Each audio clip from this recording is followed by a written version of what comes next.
Abasawo abakugu abebuzibwako omuli abalongoosa abakugu mu ndwadde z'abakyala wamu n'abazaalisa bawadde gavumenti ya kuno nsalesale wa nnaku 5 ebenga ekoze ku nsonga zaabwe nga singa kigirema bakussa wansi ebikola. Mulanga bakwano bafe aba boda muvuge nga mwegendereza okulwokubiri nga nnaku z'omwezi 9 omwezi guno gwa May tetugenda kubeerayo singa tebabaako kye bakola. Twagala ssente, twagala ki? Situwagala kutunnyonnyola, twagala ssente, twagala ekigambo kimu ssente. Twagala ki?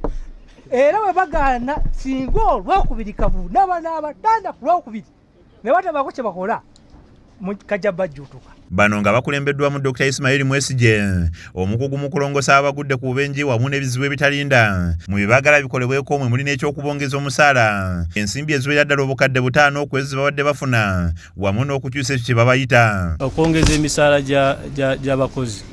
Tulina ssente ze twasaba gavumenti naye ne tuteesa ssente ezo ne zikendeera. When you pay medical officer 5 million means you have not recognized the academic qualifications of a specialist. These ones are supposed to be almost at the same level.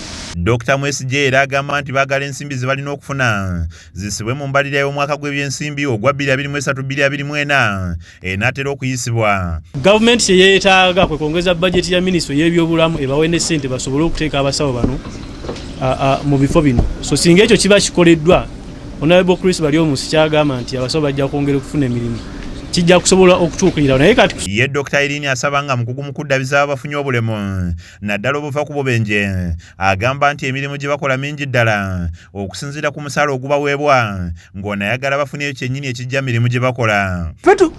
Ebisinga obungi byonna byetulera ku ffe kati ekirala olw'okukwatibwamu akafansoni akaaba abatusinga abatusomesa tubadde bakulekerawo okukola olwaleero ekiro. Ono era ayagala gavumenti yetunule mu ky'okubasomoosa badde ku ddala erisingako kubanga abasinga balina ebisaanyizo nga n'emyaka gye bamaze mu buweereza gimala okubaako eddaala batuukako. Esasula omusawo w'eddaala lyaffe obukadde 6 naye singa nga Dr. Irini bw'akunnyonnyodde nti twetaaga emyaka 3 okubanga tuli tusuumuusiddwa okuva ku ddala we tuli okutuuka ku ddala eddala tubeere nga tufuna obukadde 12.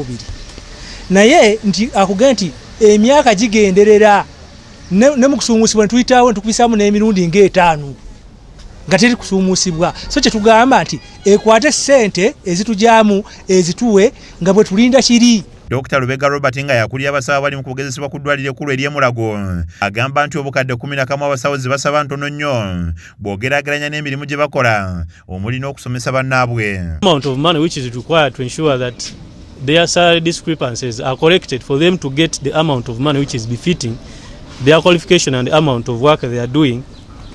The money is very little. Ono era akakasizza nti nabo bakwegatta ku bakulu baabwe basobole okufulumya eddoboozi eryawamu singa gavumenti ebaako kyekola mu nnaku 5 zibagiwadde. Calling on the government to meet our demands with immediate effect as stated by our colleagues. Other than that, we are laying down our tools and I think it shall be very catastrophic seeing mothers dying off. Gavumenti bwe taveeyo mu nnaku zino abasawo zibawadde kitegeeza nti ku lwokubiri lwa sabbiiti ejja lwe bateekateeka okudda ku nguudo beekalakase. Matiya Sekanjako yakusakidde eggulire lino ku lwa KSTV Agalero.